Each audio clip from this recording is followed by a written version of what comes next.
नमस्कार, एक बार फिर से आप सभी का मैं बहुत बहुत स्वागत करता हूं। दोस्तों, लगातार हम सर्वे कर रहे हैं और आज हम छठवें चरण के लोकसभा चुनाव की बात करेंगे। छठे चरण लोकसभा चुनाव की बात करूं दोस्तों तो 57 लोकसभा सीटों पर छठे चरण में मतदान होने जा रहा है। 25 मई को मतदान होगा। दोस्तों, आपको याद दिला दूं कि जो जनता है खास तौर से वो बैठी हुई है। जनता मुद्दों को लेकर वोट कर रही है। जहां भी हम जा रहे हैं लोगों से पूछ रहे हैं कि भाई आपका मुद्दा क्या है, तो लोग बेरोजगारी, महंगाई, गरीबी, यही उनका मुद्दा है। लेकिन जो सत्ताधारी पार्टी है वो 400 नारा दे रही, 400 पार का नारा दे रही है। वहीं जनता उसके नारे से दोस्तों इत्तेफाक नहीं रखती है। यहाँ तक कि 5 किलो राशन की जो बात हो रही है उसको लेकर भी जनता उत्साहित नहीं है, खुश नहीं है। दोस्तों, आपको याद दिला दूं कि 25 मई को 7 राज्यों के 57 लोकसभा सीटों पर चुनाव होगा। उत्तर प्रदेश की आज हम विशेष तौर पर बात करेंगे, सीटों के हिसाब से बात करेंगे, कौन आगे है, किसका पलड़ा भारी है, इंडिया गठबंधन, बीएसपी या एनडीए कहां खड़े हैं। आज दोस्तों हम बात करेंगे यूपी की 10 लोकसभा सीटों की, साथ ही साथ हरियाणा में 10 लोकसभा सीटों पर चुनाव है और पश्चिम बंगाल की 8 लोकसभा सीटों पर मतदान होगा। इसके अलावा ओडिशा की 6 सीटों पर, झारखंड में 4 सीटों पर मतदान, दिल्ली की 7 सीटों पर दोस्तों मतदान होगा 25 मई को, और बिहार में 8 लोकसभा सीटों पर मतदान होगा जिसमें वैशाली लोकसभा सीट भी शामिल है। यूपी में छठे चरण में 14 सीटों पर मतदान होगा। ये हैं पूरी 14 सीटें: सुल्तानपुर, प्रतापगढ़, फूलपुर, इलाहाबाद, अंबेडकर नगर, श्रावस्ती, डुमरियागंज, बस्ती, संत कबीर नगर, लालगंज, आजमगढ़, जौनपुर, मछली शहर और भदोही। ये 14 सीटें हैं। तो इन 14 सीटों पर हम विस्तार से बात करेंगे। साथ ही साथ जो बिहार है, हरियाणा है, पश्चिम बंगाल है, ओडिशा है, झारखंड है, दिल्ली है, इस पर हम आपको बता देंगे कि कौन कहां कितना आगे है सीटों के हिसाब से। तो चलिए दोस्तों शुरू करते हैं। और सबसे पहले सीट है सुल्तानपुर। तो चलिए सुल्तानपुर का जिक्र करेंगे। दोस्तों, सुल्तानपुर बहुत खास सीट है और बहुत ही हॉट सीट है, वीआईपी सीट है। यहां से मेनका गांधी जी चुनाव लड़ रही हैं और लगातार जीत रही हैं। लेकिन इस बार सुल्तानपुर में मेनका जी के लिए बुरी खबर है।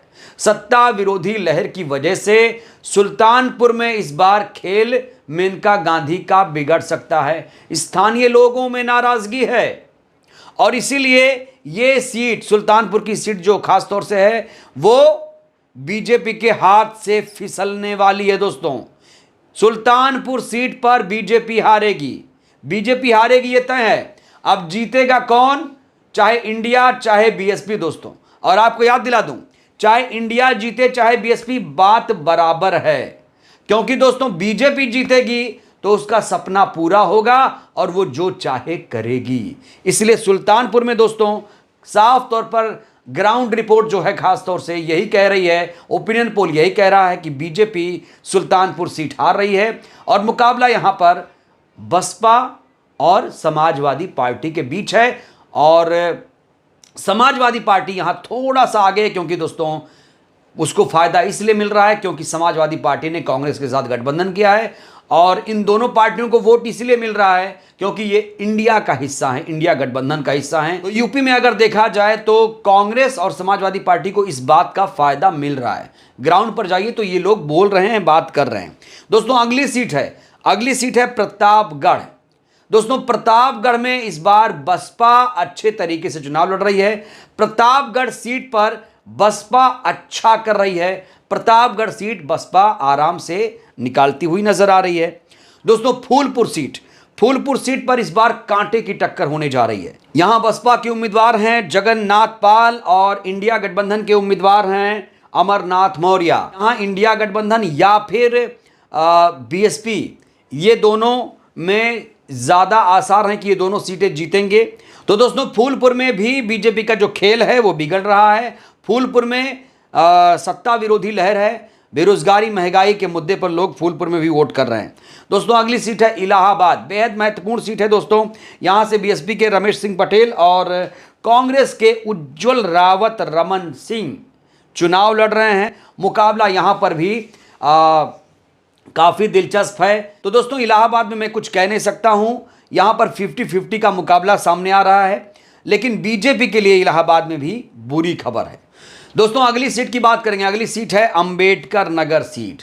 दोस्तों अंबेडकर नगर सीट बहुजन समाज पार्टी ने 2019 में जीती थी और रितेश पांडे उनके जो प्रत्याशी थे वो भारतीय जनता पार्टी में चले गए। इसलिए दोस्तों रितेश पांडे से लोग नाराज हैं।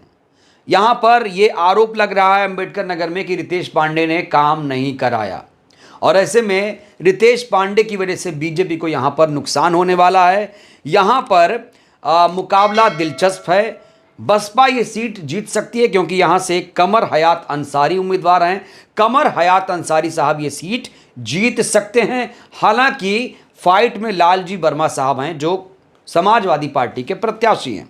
दोस्तों अगली सीट है बेहद हॉट सीट, बहुत महत्वपूर्ण सीट, श्रावस्ती सीट है। श्रावस्ती में भी देखिए क्या कमाल का है मामला। यहां से मोइनुद्दीन अहमद खान साहब हैं बसपा के प्रत्याशी और फिर से समाजवादी पार्टी ने यहां से राम शिरोमणि वर्मा जी को अपना उम्मीदवार बनाया है। तो दोस्तों श्रावस्ती में भी मुकाबला ऐसे ही है जैसे अंबेडकर नगर में, ऐसे ही यहां पर भी बीजेपी का खेल बिगड़ने वाला है। दोस्तों डुमरियागंज की बात करेंगे। दोस्तों डुमरियागंज में मायावती जी ने अपना प्रत्याशी बदला है और पहले ख्वाजा शमशुद्दीन को मैदान में उतारा था, इसके बाद मोहम्मद नदीम मिर्ज़ा को। और मोहम्मद नदीम मिर्ज़ा के बारे में जानकारी ये है कि भैया इनको कोई इलाके में जानता नहीं है, इनको कोई नहीं जानता है। इनको वोट पड़ेगा तो मायावती जी की वजह से पड़ेगा।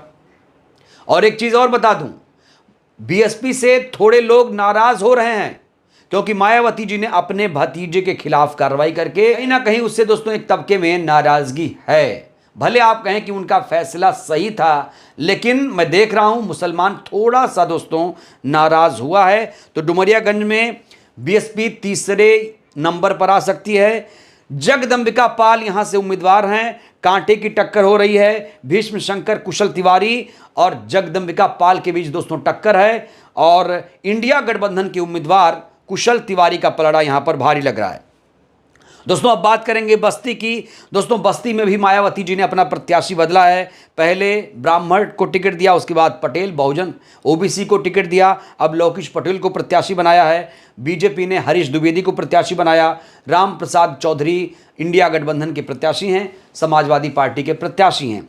तो दोस्तों यहाँ पर इंडिया गठबंधन का पलड़ा भारी लग रहा है। हालांकि बीजेपी दावा कर रही है कि वो बस्ती जीतेगी, लेकिन इंडिया गठबंधन थोड़ा सा दोस्तों यहां पर मजबूत होता हुआ दिख रहा है। दोस्तों संत कबीर नगर की बात करेंगे। संत कबीर नगर में भी मायावती जी ने अपने प्रत्याशी को बदला है, बार बार 3 बार बदला है। और संत कबीर नगर में कहा जा रहा है कि प्रवीण निषाद जो है, निषाद पार्टी के दोस्तों, उनका पलड़ा भारी है। लक्ष्मीकांत और प्रफुल्ल निषाद उन्हें टक्कर दे रहे हैं, कह नहीं सकते। मामला एकदम 50-50 का है। इंडिया वर्सेस एनडीए का मुकाबला यहां पर है। दोस्तों लालगंज सीट एससी के लिए सुरक्षित है। यहां पर बीएसपी ये सीट निकाल रही है, बीएसपी ये सीट निकाल रही है। अगली सीट है आजमगढ़। आजमगढ़ में भी दोस्तों मुकाबला एनडीए वर्सेस इंडिया का है। निरहुआ इस बार हारेंगे आजमगढ़ से, सत्ता विरोधी लहर की वजह से निरहुआ इस बार चुनाव आजमगढ़ में हार रहे हैं। धर्मेंद्र यादव यहां से चुनाव जीत सकते हैं। दोस्तों अब बात करते हैं जौनपुर लोकसभा सीट की। दोस्तों जौनपुर में बीएसपी ये सीट जीत सकती है क्योंकि श्याम सिंह यादव यहां से प्रत्याशी हैं, अच्छी छवि के नेता हैं और पहले इन्हें 5 लाख 5.5 लाख वोट यहां पर 2019 में मिल चुका है। मछली शहर सीट दोस्तों बात करेंगे। मछली शहर एससी के लिए आरक्षित है। यहां पर कृपा शंकर सरोज और प्रिया सरोज के बीच मुकाबला है, लेकिन दोस्तों मछली शहर में कृपा शंकर सरोज का पलड़ा भारी लग रहा है और बीजेपी के हाथ से यह सीट भी निकलती हुई नजर आ रही है। दोस्तों आखिरी सीट है यूपी की भदोही। भदोही में मायावती जी ने बार बार एक्सपेरिमेंट किया। अब हरिशंकर सिंह यहाँ से मैदान में हैं और टीएमसी के प्रत्याशी यहाँ पर मैदान में हैं। जो ममता बनर्जी है उनकी पार्टी टीएमसी, यहाँ से एक सीट उन्हें मिला है यूपी में। तो दोस्तों यहाँ पर टीएमसी वर्सेस बीएसपी का मुकाबला है क्योंकि देखिए समाजवादी पार्टी का समर्थन टीएमसी को है, कांग्रेस पार्टी का समर्थन टीएमसी को है, तो यहाँ पर इंडिया गठबंधन है। ऐसे में यहाँ पर टीएमसी थोड़ा सा मजबूत है। टीएमसी यहाँ ये चुनाव जीत सकती है। टीएमसी नहीं जीतेगी बल्कि इंडिया गठबंधन की वजह से ये चुनाव जीता जा सकता है। इंडिया गठबंधन के पाले में ये सीट जाती हुई नजर आ रही है। दोस्तों अब हम बात कर लेते हैं हरियाणा की। दोस्तों हरियाणा में 10 लोकसभा सीटों पर चुनाव है। तो हरियाणा की 10 लोकसभा सीटों की बात करूं तो दोस्तों यहां पर बीएसपी 2 सीट निकाल सकती है। 2 सीट बीएसपी निकाल सकती है। एक तो करनाल है, एक अंबाला है। आपको बता दूं अंबाला लोकसभा सीट पर बीएसपी एक बार चुनाव जीत चुकी है। तो यहां पर करनाल और अंबाला बीएसपी जीत सकती है, ऐसा दावा किया जा रहा है। ग्राउंड सर्वे भी यही कहता है। इसके अलावा दोस्तों 6 सीटें इंडिया गठबंधन हरियाणा में जीत सकता है। बीजेपी 2 सीट हरियाणा में जीत सकती है। पश्चिम बंगाल की 8 सीटों की बात करूं तो यहां पर टीएमसी 5 सीटें जीत सकती है और 2 सीटों पर एनडीए और 1 सीट इंडिया गठबंधन को मिलती हुई नजर आ रही है। ओडिशा की बात करूं 6 सीटों की दोस्तों, तो यहां पर 4 सीटों पर जो बीजेडी है वो जीत सकती है और एक एक सीट इंडिया एनडीए को मिलता हुआ नजर आ रहा है। दोस्तों झारखंड में सत्ता विरोधी लहर है, 1 सीट बीजेपी को सिर्फ मिल सकती है, 3 सीट इंडिया को मिलती हुई नजर आ रही है। दोस्तों दिल्ली की बात करेंगे। दोस्तों दिल्ली में इस बार बीजेपी का सुपड़ा साफ होने जा रहा है। दिल्ली की 7 लोकसभा सीटों पर जो सर्वे सामने आया है वो बेहद चौंका देने वाला है। 5 सीटें इंडिया गठबंधन दिल्ली में जीतता हुआ नजर आ रहा है, 2 सीटें बीजेपी जीत सकती है। इसके अलावा बिहार की 8 लोकसभा सीटों की बात करूं दोस्तों, जो 6वां चरण है उसकी, तो यहां पर इंडिया गठबंधन 5 लोकसभा सीटें जीत सकता है, जबकि जो बीएसपी है 1 सीट पर फाइट करती हुई नजर आ रही है। वहीं 2 सीटें एनडीए गठबंधन जीत सकती है।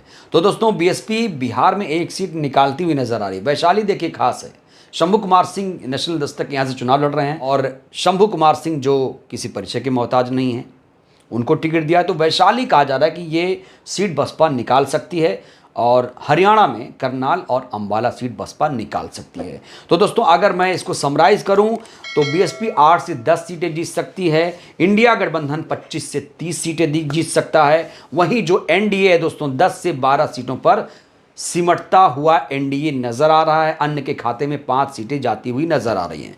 तो दोस्तों 6वें चरण में बीजेपी बुरी तरीके से हार रही है।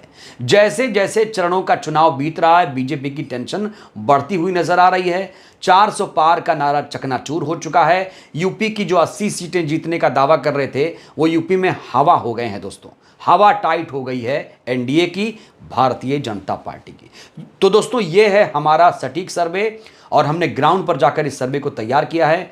आपका सर्वे क्या कहता है, आपका आकलन क्या कहता है, हमें जानना है। आप क्या सोचते हैं, आप ये वीडियो कहां से देख रहे हैं, अपने लोकसभा के बारे में आप भी बताइए, अपनी राय दीजिए। बहुत बहुत धन्यवाद, शुक्रिया।